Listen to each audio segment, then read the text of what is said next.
Bonjour à toutes les mamans. Aujourd'hui, on va parler d'un sujet qui touche beaucoup d'entre nous, la culpabilité maternelle. Ce sentiment pesant qui nous étreint quand on a l'impression de ne pas être à la hauteur, de ne pas faire assez bien, de ne pas être une bonne mère. Alors, dans cet épisode, on va déconstruire la culpabilité des mamans solo, comprendre pourquoi elle est là et surtout comment la surmonter. Alors, prête à vous libérer de ce sentiment hyper improductif et toxique? C'est parti! Bienvenue chez Elle et la Lune, le podcast inspirant qui va vous aider à entrer en action afin d'incarner et briller de tous les feux de votre belle puissance féminine. Alignement, liberté, féminin sauvage, un espace dans lequel on célèbre l'énergie féminine, où on honore sa nature lunaire en se connectant à sa véritable essence. Alors préparez-vous pour un merveilleux voyage à travers le cosmos féminin. Sans plus attendre, je laisse la place à l'épisode du jour. Bonne écoute! Vous jonglez entre le travail et l'éducation de vos enfants et les 1000 autres tâches quotidiennes. Et pourtant, parfois, vous vous demandez si vous en faites assez ou plutôt, vous êtes sûr que vous en faites pas assez pour eux. Alors, qu'est-ce qui se passe? Vous culpabilisez de ne pas passer assez de temps avec eux, de travailler trop, de crier parfois, de ne pas faire de repas maison tous les soirs, de ne pas jouer avec eux. Alors ça me connaît, c'était quelque chose que je trouvais vraiment compliqué. De les laisser regarder la télé ou jouer aux jeux vidéo. Enfin bref, la liste est infinie. Mais vous savez quoi? C'est normal, c'est féminin et surtout, vous n'êtes pas la seule. Alors d'où est-ce qu'elle vient cette culpabilité? Alors c'est vrai qu'en tant que femme, on aime bien. Enfin, c'est pas qu'on aime bien, mais c'est assez courant de se sentir un peu responsable et coupable de plein de choses. Concernant la culpabilité par rapport à la maternité, ça provient souvent aussi de la pression sociale. Notre société a une définition tellement bien précise concernant les femmes en général et ce qu'est une bonne mère, qu'elle nous impose une image qui est complètement idéalisée, où la mère est parfaite, vous savez, celle qu'on voit à la télé, toujours disponible, dévouée corps et âme à ses enfants, et accessoirement aux autres aussi. Et cette image qui est totalement irréaliste nous met dans une pression, nous met une pression immense parce que c'est impossible d'atteindre pour les pauvres humaines que nous sommes cette perfection. Et d'ailleurs souvent, ces idées, elles sont basées sur un modèle familial traditionnel qui correspond plus du tout à la réalité. Du coup, on peut se sentir jugée, incomprise, et puis ça alimente encore plus ce sentiment de culpabilité. D'ailleurs, il serait grand temps que les lois s'adaptent à notre société. Mais bon, ça, c'est encore un autre débat. Il y a aussi l'autocritique. On a tellement tendance à se comparer aux autres mères, souvent qu'on voit sur les réseaux sociaux, les posts, où tout semble parfait, ou par rapport aux mères qu'on rencontre à l'école, parce que on a vite fait aussi de se faire des idées juste sur l'apparence de quelqu'un ou sur ce qu'elle dit.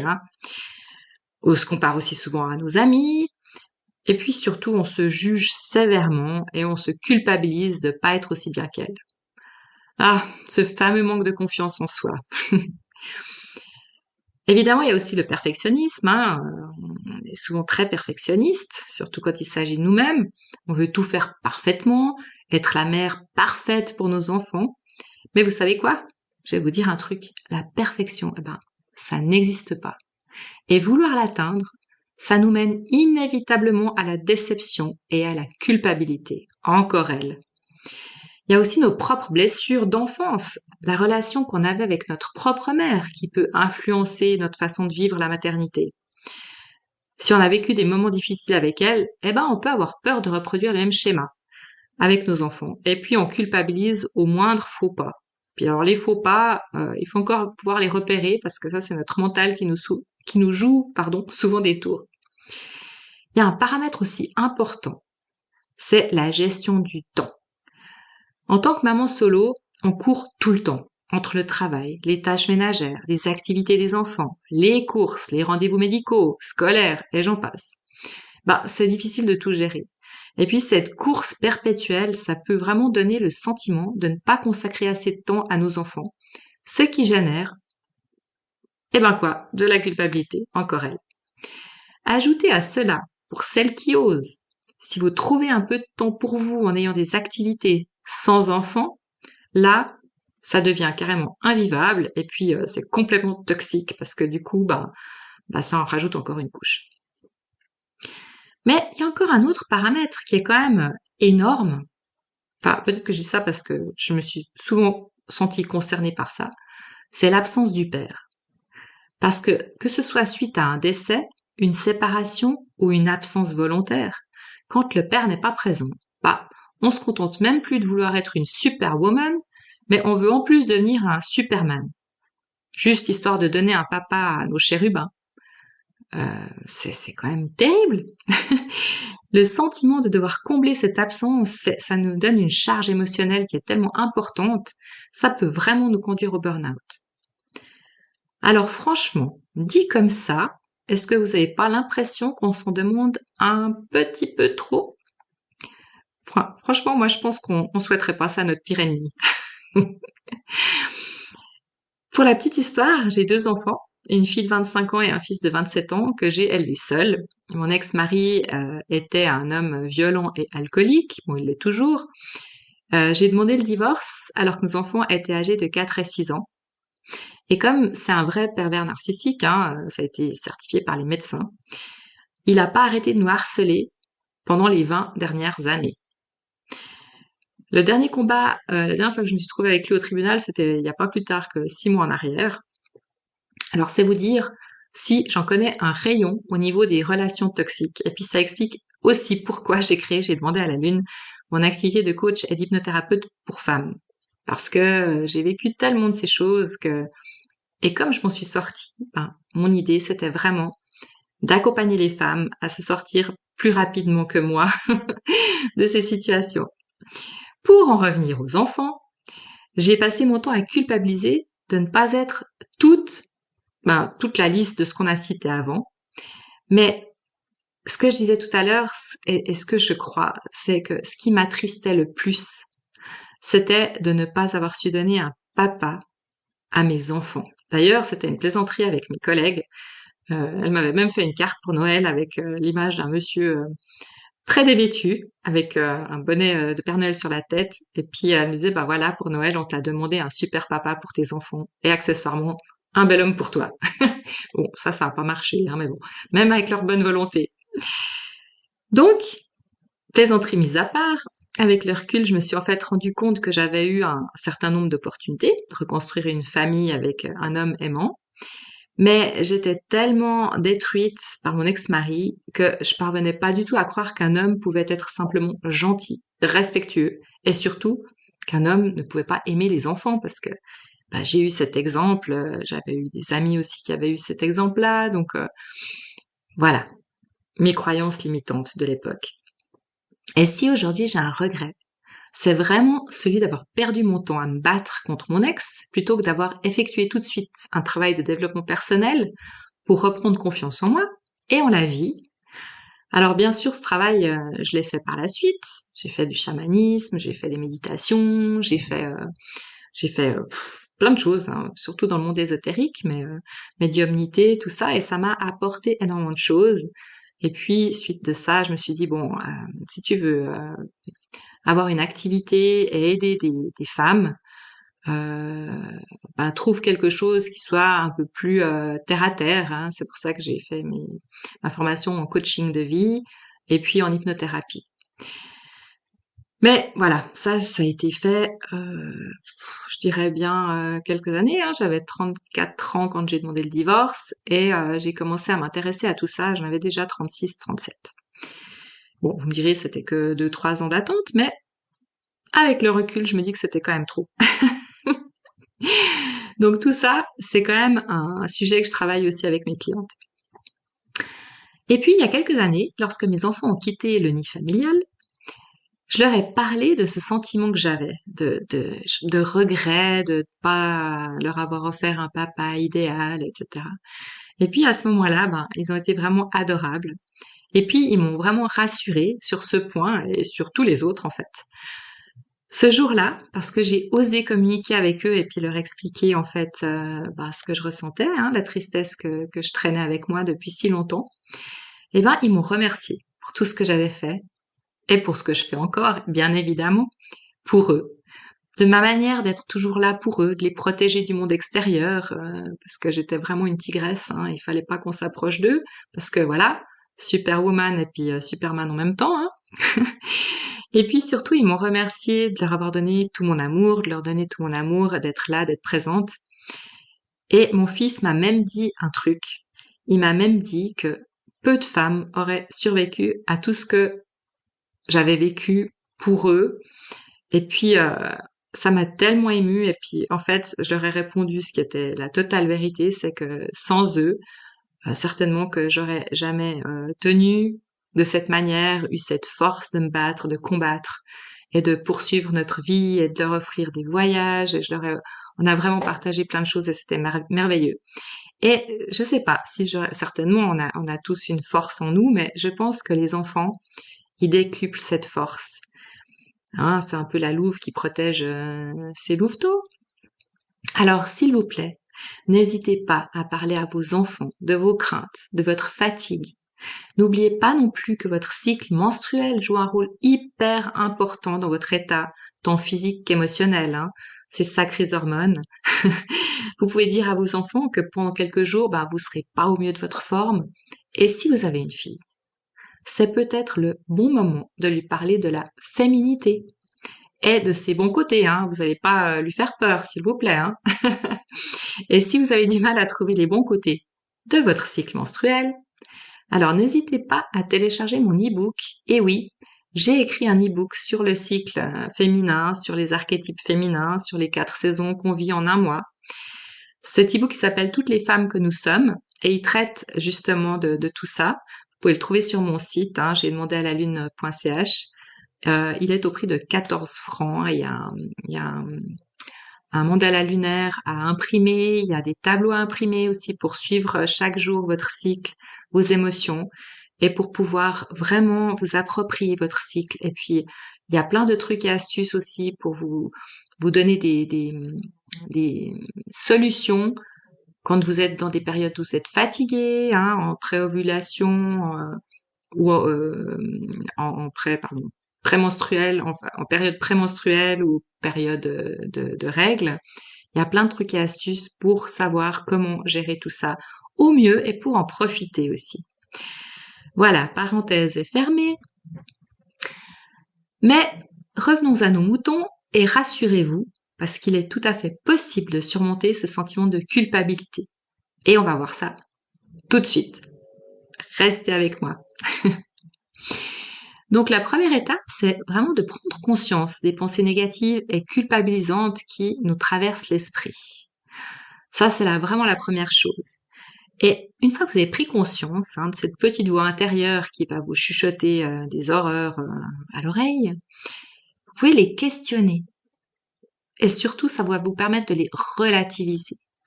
Est-ce que ces pensées, elles sont vraiment réalistes? Est-ce qu'elles sont fondées? Parce que notre mental, c'est le champion pour nous faire douter. Surtout lorsqu'on est en phase prémenstruelle, justement. Hein. Notre période de l'enchanteresse, elle est magnifique, cette période. Mais on est très connecté à notre intuition. Mais en même temps, c'est là où on est le plus fragile et le plus sensible. Donc, c'est vraiment pas le moment de prendre des grosses décisions. Bref, c'est surtout pas le moment d'écouter ce qu'elle nous raconte, surtout quand elle nous raconte des choses qui sont pas sympas sur nous-mêmes ou sur notre manière d'être ou de faire. Ensuite, ce qui est important, c'est de se concentrer sur le positif. Au lieu de se focaliser sur ses imperfections, il faut se concentrer sur les moments positifs et les réussites. Les moments de joie passés ensemble pendant les vacances, pendant les congés, ou bien même les fous rires qu'on prend des fois parce qu'on est fatigué, ou tout ce qui s'ensuit, ou quand il y a quelque chose de sympa qu'un enfant a fait, toutes ces choses-là, c'est des moments qui sont tellement merveilleux. Et ça, lorsqu'on est dans la culpabilité, on n'a pas le recul nécessaire pour voir tout ce qui nous apporte du bonheur. Ça, c'est dans tous les domaines de la vie, hein, d'ailleurs. Donc, se concentrer sur le positif. Accepter vos émotions. Pour surmonter la culpabilité, il faut accepter ses émotions. Parce que c'est une lourde responsabilité qui pèse sur nos épaules, c'est normal de ressentir ce poids. Acceptez que vous êtes humaine et que vous avez le droit de ne pas être parfaite. D'ailleurs, c'est quoi la perfection ? C'est quelque chose qui est tellement vaste, qui est tellement propre à chacun, et puis de toute façon, la perfection, ça n'existe pas, même dans la nature. Vous avez également le droit de penser à vous de temps en temps. C'est le moyen de recharger vos batteries et d'être moins fatigué et donc plus patiente avec eux, comme avec vous-même d'ailleurs.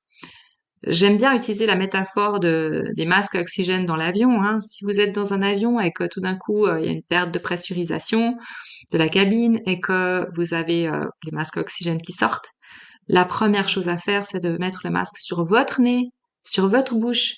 Vous devez pouvoir respirer pour pouvoir après sauver les autres. Et c'est la même chose dans la vie. Être bienveillante envers vous-même. Alors ça, je sais que c'est pas toujours facile, mais c'est important de s'accepter tel qu'on est, avec nos forces et nos faiblesses. Ça ramène un petit peu au développement personnel, parce que c'est important déjà de les connaître, nos forces autant que nos faiblesses. Personne n'est parfait et c'est ok. Arrêtez de vous juger sévèrement. Vous faites de votre mieux et c'est tout ce qui compte. Et ça, c'est un mantra que vous pouvez aussi vous réciter quand vous êtes dans des périodes de doute. Je fais de mon mieux, je fais de mon mieux. Il y a une méthode qui est très très sympa. Ça s'appelle Ho'oponopono. Je ne sais pas si vous la connaissez. Vous pouvez regarder sur internet où il y a des livres. C'est vraiment une méthode qui est très très sympa, qui consiste à dire désolé, pardon, merci, je t'aime. Et de se répéter ça comme un mantra quand on est en période de doute ou qu'on n'est pas bien, quand on est dans des énergies basses, c'est simplement dire désolé. Donc on se dit désolé, mais à soi-même, à notre intériorité, désolé, pardon de ne pas m'être rendu compte que j'étais en train de te faire du mal, donc on parle toujours de soi. Merci à mes sensations physiques, à mes émotions, de me montrer qu'il y a quelque chose qui fonctionne pas à l'intérieur de moi. Et je t'aime pour je t'aime mon intériorité, je t'aime mon enfant intérieur, je m'aime en fait, tout simplement. Donc ce mantra, c'est vraiment pas axé sur l'extérieur, donc demander pardon à qui que ce soit. C'est vraiment désolé, pardon, merci, je t'aime, et c'est à soi-même qu'on le dit. Et je vous assure que c'est une méthode qui est vraiment très très puissante et qui est super sympa à faire. N'hésitez vraiment pas à aller regarder sur internet ou comme ça s'appelle la méthode Ho'oponopono. C'est hawaïen. Donc, même si vous faites des erreurs, souvenez-vous que c'est en faisant des erreurs qu'on apprend et qu'on grandit. C'est la première chose qu'on dit à nos enfants, non ? Alors, appliquons-la à nous-mêmes. Ensuite, il y a un truc qui est super important et qui aide beaucoup aussi, c'est de prioriser et planifier son temps. Vous ne pouvez pas tout faire et ça, encore une fois, c'est ok. C'est important de prioriser vos tâches, de les planifier, de planifier votre temps. Tout simplement parce que ça va vous aider à vous sentir moins débordé, à avoir plus de temps pour vous et pour vos enfants. Il y a plusieurs méthodes aussi que vous pouvez trouver sur Internet. Moi, je travaille beaucoup avec Notion ou bien Notion en français. C'est vraiment un programme. C'est gratuit et c'est un tableau sur lequel vous pouvez ajouter plein d'options. Et vous avez votre emploi du temps avec comment dire des liens qui vont vous calculer des heures par exemple ou qui vont vous rappeler. Vous avez toutes les tâches. Vous pouvez mettre toutes les tâches que vous avez à faire un jour. Et puis vous avez aussi les tâches que vous aurez à faire le lendemain. Et puis au fur et à mesure que vous cochez, elles disparaissent. Et ça, c'est un truc qui est juste génial quand vous avez une liste de choses à faire et qu'à la fin de la journée, vous avez pu cocher un maximum de choses. Je vous assure que c'est super important parce que le mental, il fonctionne d'une telle manière, notre cerveau fonctionne d'une telle manière que quand il a effectué une tâche, il l'oublie. Tout simplement pour évacuer parce qu'on peut pas se souvenir de tout. Notre cerveau n'est pas là pour être un organisateur. Il est là pour effectuer des tâches, pour planifier. Mais une fois qu'une tâche est planifiée, elle s'en va. Elle disparaît. Et c'est pour cette raison qu'en général, le soir, on arrive à la fin de journée, on est épuisé et on se dit « Oh, mais j'ai rien fait aujourd'hui, mais j'ai pas eu le temps de faire tout ce que je voulais, eh ben pourquoi? Si vous vraiment vous prenez le temps d'écrire tout ce que vous avez fait dans la journée, vous allez vous rendre compte que vous avez fait énormément, énormément. Et c'est pour ça que vous êtes fatigué en fait. Et ça va vous permettre aussi de bien dormir. Tout simplement parce que votre esprit va être tranquille, va être tranquillisé. Et si vous avez des tâches qui vous trottent toujours dans la tête, notez-les le soir avant d'aller vous coucher. Vous pouvez aussi avoir simplement un calepin sur votre table de nuit, votre table de chevet, et vous notez tout ce qui vous passe par la tête que vous devez faire le lendemain. Je vous assure que ça marche aussi super bien pour avoir un bon sommeil, parce que là, du coup, votre esprit, il est libéré et puis il peut se reposer. N'oubliez pas, dans vos tâches, de fixer des rendez-vous avec vous-même. C'est important de ne pas se négliger, de prendre du temps pour soi, de se reposer, de se faire plaisir, de se détendre. Tout ça, c'est essentiel pour recharger ses batteries. Souvenez-vous du coup de l'avion et de la dépressurisation dans la cabine avec les masques à oxygène. Vous pouvez aussi chercher du soutien. On a l'habitude, je sais pas pourquoi, en tant que femme indépendante, enfin si je sais un peu pourquoi, quand on est maman solo, ou qu'on est solo toute seule, solo toute seule, oui bien sûr, qu'on est une femme sans enfant mais qui vit seule, évidemment on devient par la force des choses hyper indépendante, ce qui n'est pas du tout une mauvaise chose, bien au contraire. Mais finalement, on a tellement l'habitude de se débrouiller toute seule qu'on oublie qu'on a plein de gens autour de nous qui seraient tout contents de nous offrir leur aide. D'ailleurs, quand on est indépendante, ça c'est aussi du vécu, on a beaucoup de mal à accepter la main qu'on nous tend. Ça peut être parce que en tant que femme, on se dit aussi, on a toujours cette croyance, attention, ce monsieur veut m'aider ou cet ami veut m'aider. Ouais, mais après, je vais être redevable envers lui. Et puis généralement, la seule idée qui nous vient à l'esprit, c'est de se retrouver à avoir des relations intimes avec cette personne, alors que souvent le pauvre monsieur, tout ce qu'il a envie, c'est de vous faire plaisir. Et ça, c'est vraiment ancré. Et puis si, comme moi, vous avez eu un ex très méchant, il s'est certainement acharné à vous expliquer que de toute façon, aucun homme sur Terre ne va vous aimer, si ce n'est pour vous mettre dans son lit. Ça, c'est des choses aussi... c'est aussi, je pense, pour ça que j'ai eu tellement de mal à me défaire de cette idée et que j'ai passé autant d'années toute seule. Voilà. Donc, vous n'êtes pas seule. Il y a de nombreuses autres mamans solo qui traversent les mêmes épreuves que vous. Vous pouvez chercher du soutien auprès de votre famille, de vos amis. Vous pouvez toujours demander. Si on vous dit non, on vous dit non, mais sur le nombre, je suis persuadée que vous trouverez quelqu'un qui va vous aider. Il y a des groupes de soutien aussi pour les mamans solo. Même sur Internet, sur Facebook, on rencontre plein de cercles de femmes, de choses comme ça. C'est absolument génial. À notre époque, on a tellement de moyens de communiquer avec les autres que c'est incroyable. Donc, autant en profiter. Internet, c'est pas que mauvais. Il y a plein de bonnes choses qui s'y passent.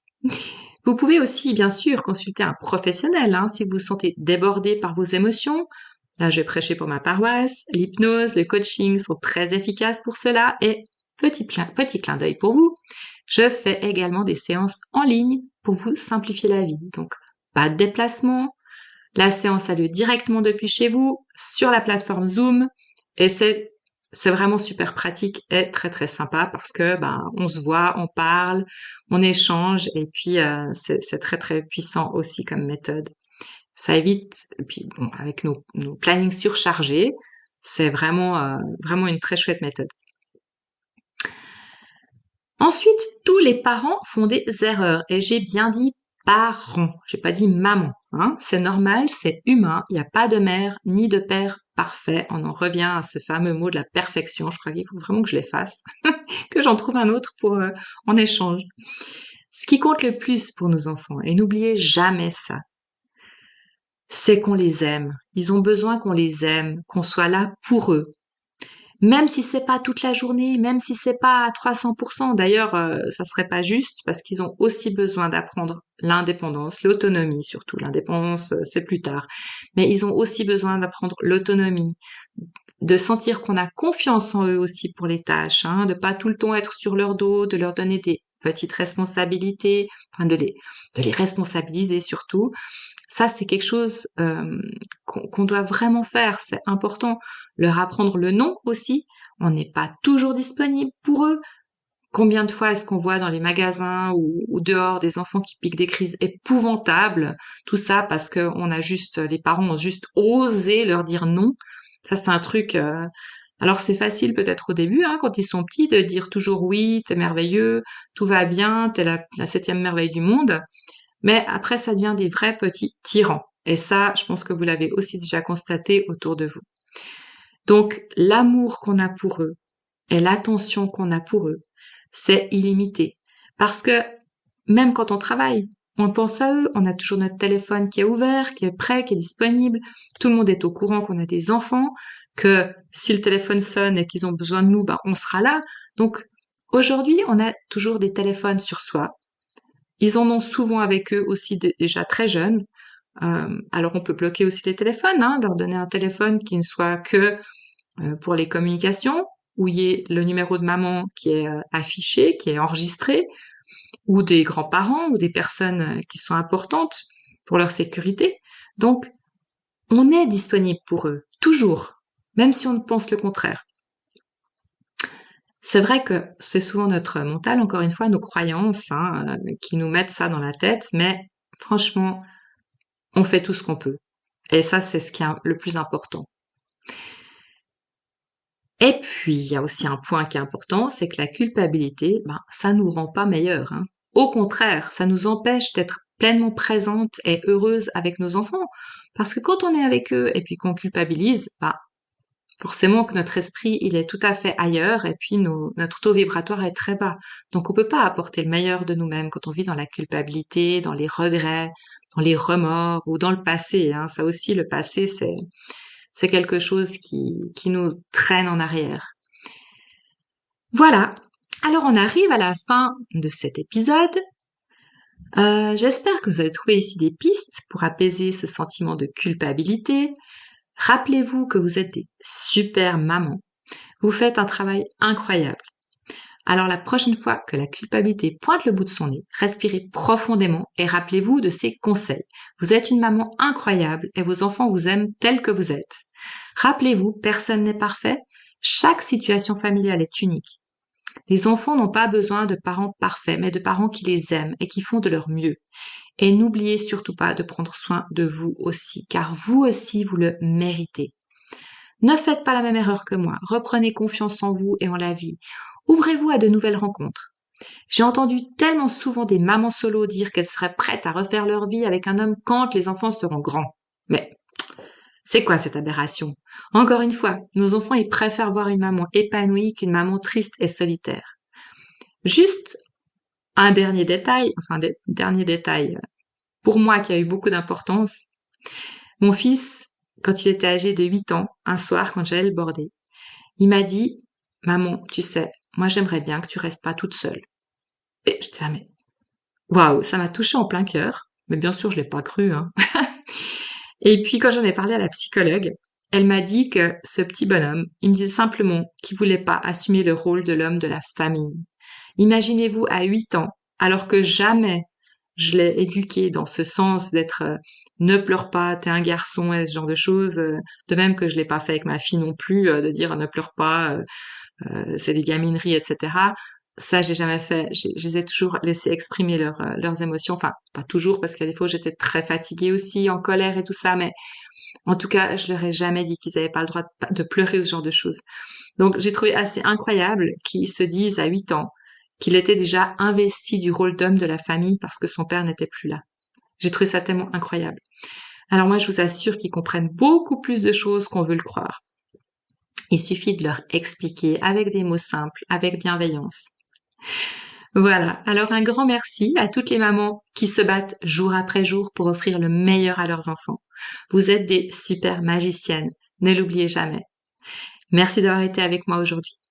Si ce podcast vous a touché, mettez un like ou un commentaire, ou si vous pensez qu'il pourrait aider quelqu'un dans votre entourage, n'hésitez pas à le partager. On se retrouve très bientôt pour un nouvel épisode où l'on continuera à explorer ensemble les chemins vers une vie plus équilibrée et heureuse. Prenez soin de vous d'ici là et rappelez-vous, la première personne qui mérite votre amour et votre attention, c'est vous-même. À la semaine prochaine! bientôt.